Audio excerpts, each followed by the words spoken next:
Tetapi semua ini karena dia mengikuti ajaran Nabi Muhammad. Karena di dalam satu-satunya Nabi yang membolehkan berbohong hanyalah Nabi Muhammad. Loh memang iya bagaimana? Tidak ada Nabi yang ngajarin boleh berdusta. Cuma Nabi Muhammad yang ngajarin boleh berdusta di dalam 3 perkara. Oh, jangan kau lawan-lawan Edis TV. Semua yang saya ucapkan ada dalilnya. Ayo silakan kita kasih naik ada teknisi Gingsul ya, silakan teknisi Gingsul. Selamat malam teknisi Gingsul. Selamat malam Bang. Silakan Bang. Perkenalkan dulu diri Abang. Abang Muslim? Saya Muslim Bang. Terima kasih Bang. Perkenalkan Bang, saya Al Ustadz Al Kristeni. Siap Bang. Satu-satunya Ustadz yang orang Kristen. Silakan Bang. Apa gerangan Abang naik kemari? Saya rindu ada seorang Muslim yang ingin membantah argumen-argumen saya. Silakan. Baik. Tadi terkait 3 kebohongan itu Bang. Apakah saya berdusta bahwa satu-satunya Nabi yang boleh berdusta itu cuman Muhammad? Konteksnya mungkin beda Bang. Konteksnya mungkin beda. Bukan. Coba pahami dulu ya, pahami statement saya. Satu-satunya Nabi yang mengajari boleh berbohong itu cuman Nabi Muhammad. Betul atau salah? Hadis memang betul Bang. Bahwa itu rasanya ada 3 hal. Bang, sinyalmu parah loh. Itu dibolehkan untuk berbohong. Sinyalmu parah loh. Siapa? Sebentar. Aduh, berat ini saudara-saudara. Sinyalnya gimana ya? Coba bagusin dulu Bang, sinyal Bang, sinyal. Kalau sinyal itu yang bagus Bang, bukan didoakan. Sinyal itu pakai sinyal yang bagus, bukan sinyalnya didoakan biar bagus, tidak. Halo? Gimana kita mau diskusi kalau begini? Sinyalnya saja dia macet-macet. Bikin sinyal yang produk Indonesia Bang, jangan sinyal dari Saudi Arabia ya. Coba nanti naik lagi, bagusin dulu sinyal Anda. Aduh.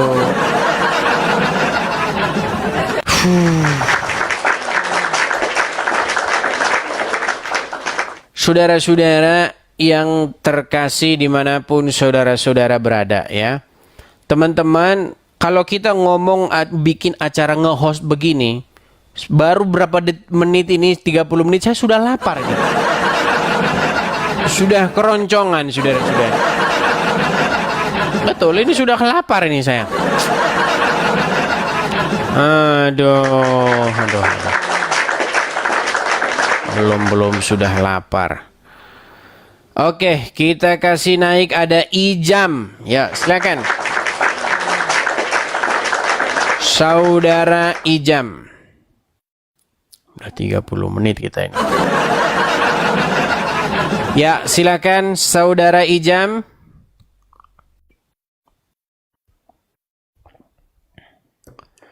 Selamat malam.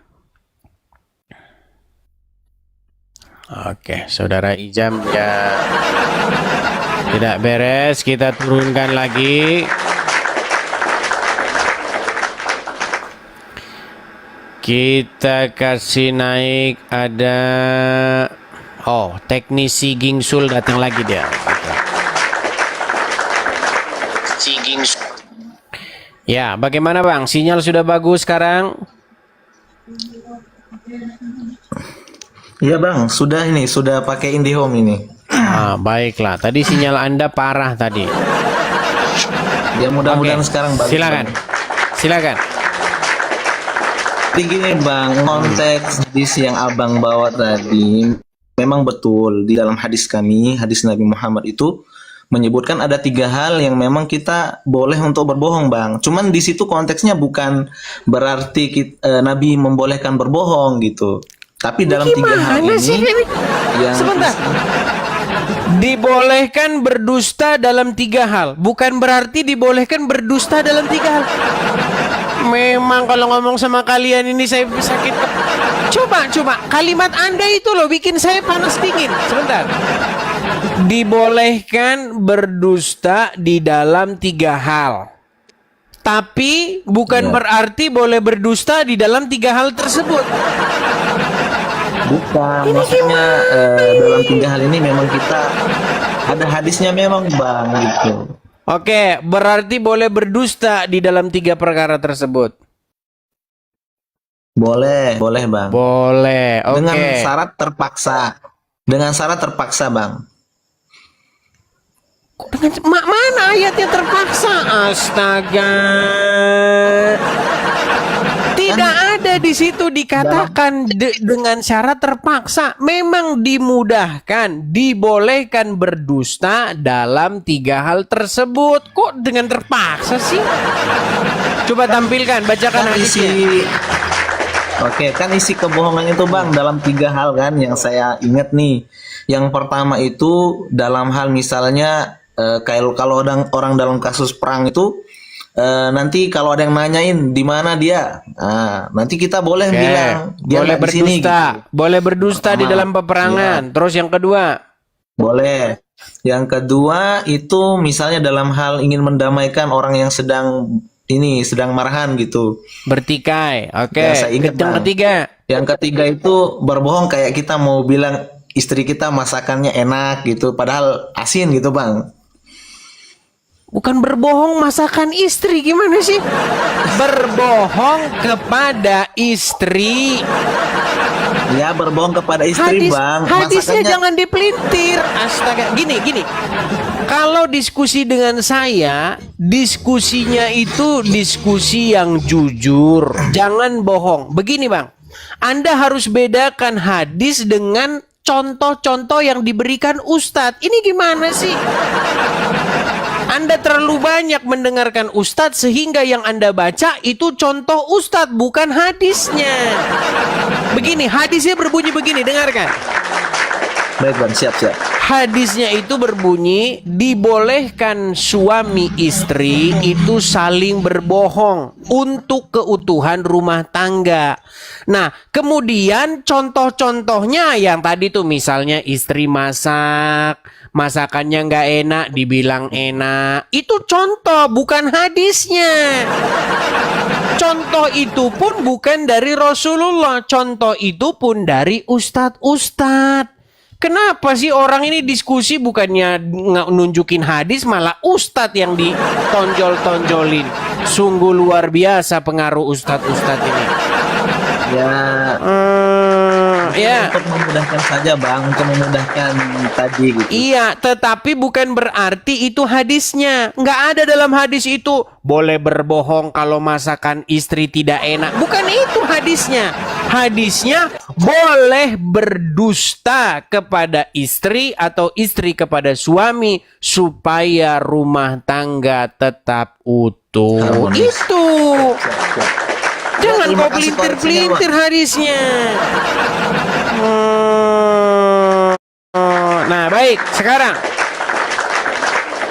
menurut Al-Quran Nur Karim, orang-orang yang berbohong atau disebut sebagai apa?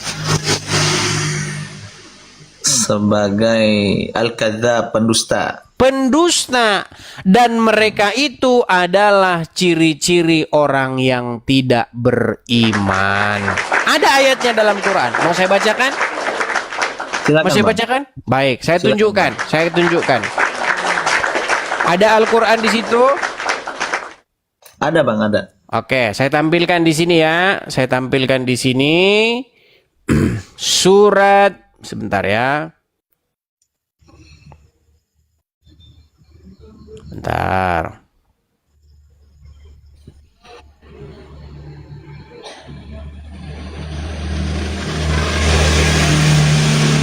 Itu ada di dalam Quran surat An-Nahl ayat 105. Saya bacakan ya, atau saya balik dulu. Surat An-Nahl ayat 105. Jelas ya? Bentar, nih. Apa dikatakan di sini? Innama, sesungguhnya yang mengada-adakan kebohongan hanyalah orang-orang yang tidak beriman kepada ayat-ayat Allah, dan mereka itulah orang-orang kazibun, orang-orang pendusta. Dan Nabi Muhammad adalah contoh orang-orang yang mengajarkan kepada umatnya untuk mengada-adakan kebohongan. Nih, surat An-Nahl 105. Jangan dibilang saya fitnah lagi. Jangan dibilang fitnah saya. Betul atau betul? Cuman gini, Bang. Sebentar, betul Cuman atau gini, betul Bang. ayat ini? Ayatnya betul, Bang. Oke. Cuman kan dalam kita agama kita itu Al-Qur'an itu kan ada yang disebut asbabun nuzul, Bang. Ada sebab-sebab turunnya ayat tersebut gitu. Oke, jadi menurut ayat ini orang-orang yang mengadakan kebohongan orang yang beriman atau tidak? Sebenarnya mungkin konteks ayat itu berbicara tentang orang yang tidak beriman kepada Allah, Bang. Konteksnya itu Oke, orang contohnya- yang mengada-adakan kebohongan hanyalah orang-orang yang tidak beriman, betul? ya, ayatnya Iya, betul. dan Cuman Muhammad konteksnya mengajarkan. asbabun nuzulnya, Bang. Dan Muhammad mengajarkan. Sebab turunnya, Bang. Astaga, ya udah, coba jelaskan. Coba Anda yang menjelaskan Ini, sekarang. Bang, kalau di dalam Islam itu kan Ya sudah, Gini, silakan. Bang, kan gini. Dalam Islam tuh kan ada yang disebut dengan asbabun nuzul kalau dalam ilmu Al-Qur'an, Bang, yang pernah saya pelajari sedikit gitu kan. Bahwasanya ayat-ayat itu apa penyebabnya turun, misalnya Ya sebabnya udah, apa silakan gitu. jelaskan. Kalau misalnya Abang Ya udah, silakan misalnya jelaskan. Abang menjadikan itu sebagai dalil untuk istilahnya kontradiksi antara hadis dengan Al-Qur'an, saya rasa itu kurang tepat juga, Bang. Ya Karena sudah, di hadis gimana juga cara menyingkronkannya sekarang? Saya mau belajar. Cara Ajari menyingkronkannya, umat supaya umat tidak pusing. Silakan. baik. Menurut Misalnya nih, Bang. Menurut Quran berbohong adalah tanda-tanda orang tidak beriman dan mereka pendusta. Menurut hadis boleh berbohong dalam 3 hal. Coba, Oke, baik, Bang. silakan. Jadi gini, kalau dalam Al-Quran itu kan ada yang disebut dengan tafsir, Bang. Tafsir itu pun ada yang disebut dengan tafsir antara Al-Quran dengan Al-Quran, dengan Al-Quran dengan hadis gitu. Jadi tidak semata-mata misalnya dalam hadis ini bagaimana konteksnya Nabi itu membacakan atau mengucapkan itu konteksnya apa gitu. Dan Al-Quran pun seperti itu, Ya Bang. sudah, jelaskan konteksnya apa. Silakan. Silakan. Kalau untuk tafsir yang surah An-Nahl tadi, ya saya belum baca, Bang, untuk tafsirnya bagaimana. Tapi yang jelas secara tekstual yang saya lihat itu sebenarnya bukan digambarkan secara umum gitu. Tapi sifatnya itu ada lebih mengarah kepada orang-orang yang belum beriman kepada agama Islam gitu. Orang-orang yang mengadakan kebohongan, misalnya contohnya nih, pada masa Nabi orang-orang itu menganggap bahwasanya Nabi itu Nabi yang tukang sihir gitu, Bang. Jadi seperti itu. Jadi orang-orang yang mengadakan kebohongan Tadi katanya terhadap tidak tahu, sekarang katanya tukang sihir. Ini gimana sih? Di situ tidak ada loh dikatakan mereka berbohong tentang Muhammad tukang sihir. Astaga. Ini adalah mereka ini. Oke, saya tampilkan ayat tambahan. Saya bukakan surat Al-Ahzab ayat 70 ya. Saya bukakan. Surat Al-Ahzab. Al-Ahzab 70. Aduh, betul-betul mereka ini berat, saudara-saudara ya. Surat Al-Ahzab ayat 70. Saya bacakan kepada Anda. Saya balikan dulu kamera saya. Oke. Apa di sini dikatakan? Bentar, masih agak burem. Aduh. Ah, ini. Wahai orang-orang yang beriman. Ya ayyuhallazina amanu. Bertakwalah kamu kepada Allah dan ucapkanlah perkataan yang benar. Orang-orang yang beriman disuruh ngomong yang benar atau ngomong yang tipu-tipu? Ngomong yang benar, Bang. Kalau berdusta kepada suami, tipu-tipu atau ngomong yang benar? Tipu-tipu, Bang. Iya, iya. Kenapa kalian tidak mau jujur? Nanti bilang lagi, oh itu orang yang beriman yang baru masuk Islam. Kalau sudah lama masuk Islam boleh bohong. Jangan seperti itu. Sungguh kalian memfitnah Al-Quran.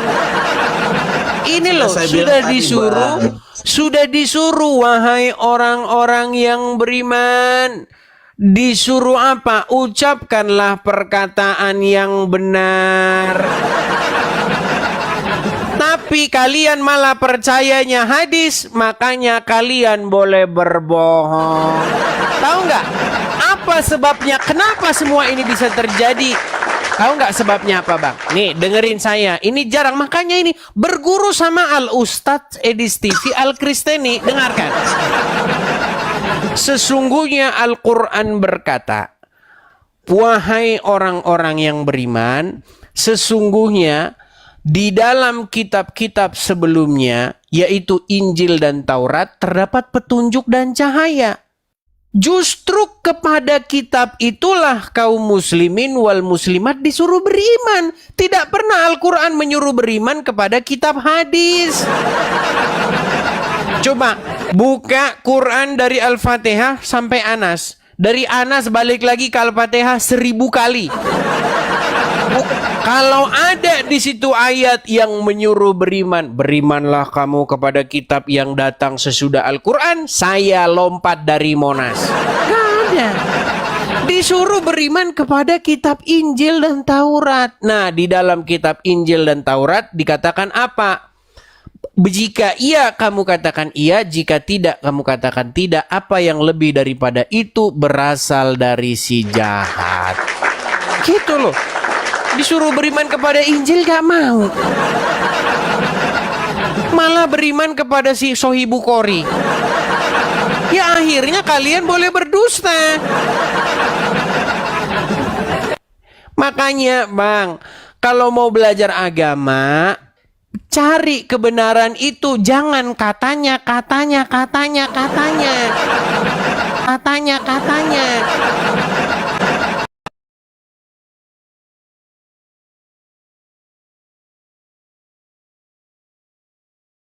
Kita mengimani bahwasanya ada kitab Injil, Taurat, Zabur, itu memang disuruh untuk kita beriman, Bang. Oke, betul tidak di dalamnya terdapat petunjuk dan cahaya? Betul, Bang, sebelum itu diubah. Mana lagi ayat tambahannya sebelum itu diubah? Astaga. Coba tunjukkan. Coba gini, sebentar. Tunjukkan. Ada yang di ini. Oke, tunjukkan ayatnya dalam Quran bahwasanya Injil dan Taurat itu sudah dirubah-rubah. Coba tunjukkan ayatnya. Silakan. Saya tunggu. Silakan. Ada di surah Al-Baqarah, Bang, cuma saya lupa ayatnya. Lupa ayatnya. Jangan lupa. Kalau lupa ayatnya ya gimana? Tidak ada, Bang. Justru Al-Quran datang membenarkan, bukan menyalahkan.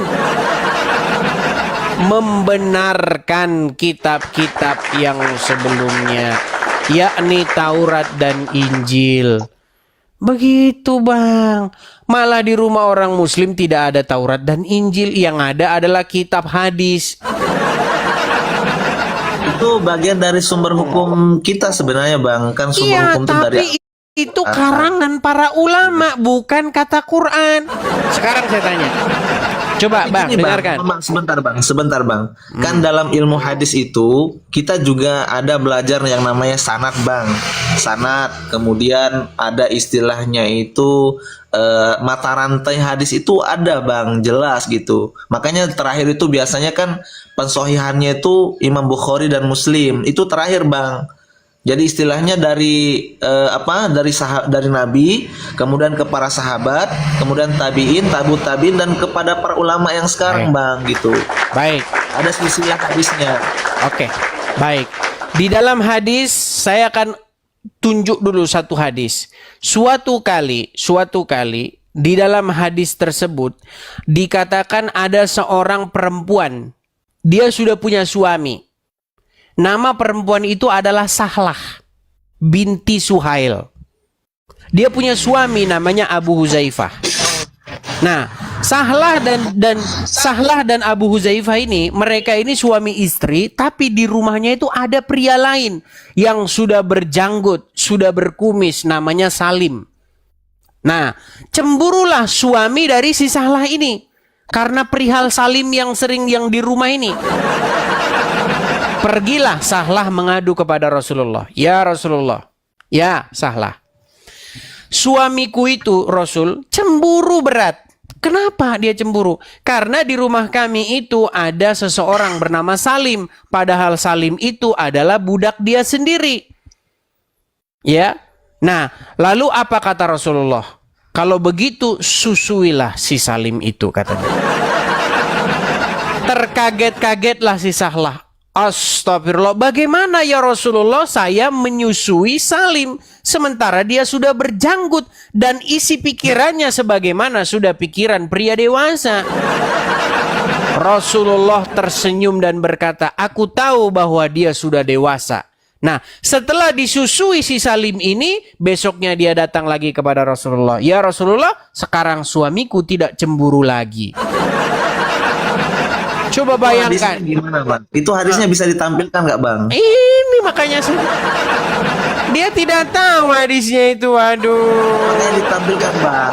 Maksud saya coba ditampilkan datanya gitu kan Abang juga tahu data. Silakan ditampilkan itu hadis riwayat siapa gitu kan. Mungkin Sampai Abang sudah baca kita di mana. nampilkannya. Baiklah, kita ulang dan kita ulang dan kita ulang lagi ya saudara-saudara ya. Mengulang lagi. Baik. Aduh. Oke, kita tampilkan ya. Walaupun kita ngulang-ulang terus, ya nggak apa-apa lah ya. Oke. Perhatikan ya Bang ya.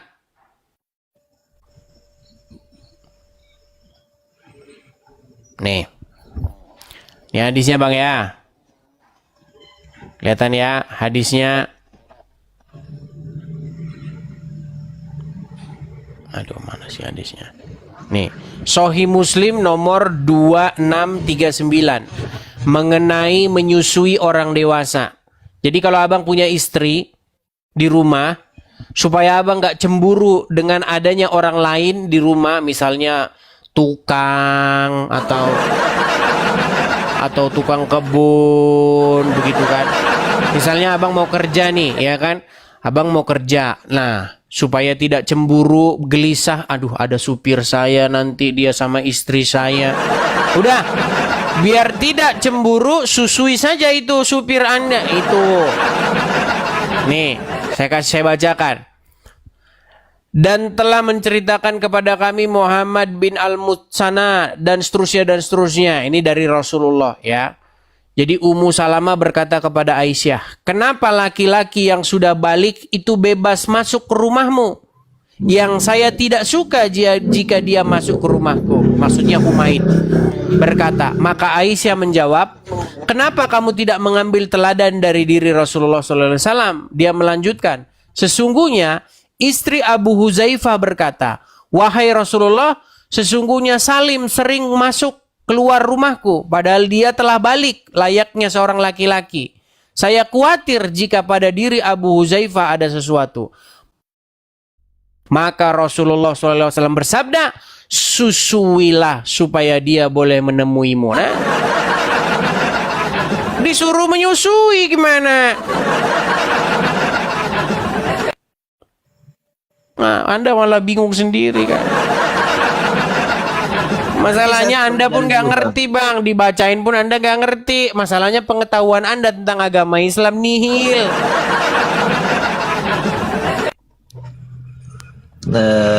Untuk hadisnya mungkin nanti kita lihat lagi Bang asbabul wurudnya bagaimana gitu. Mulai. Ya udah Iya, bang, belajar kan? dulu dari bawah sana. Ya belajar dulu lah.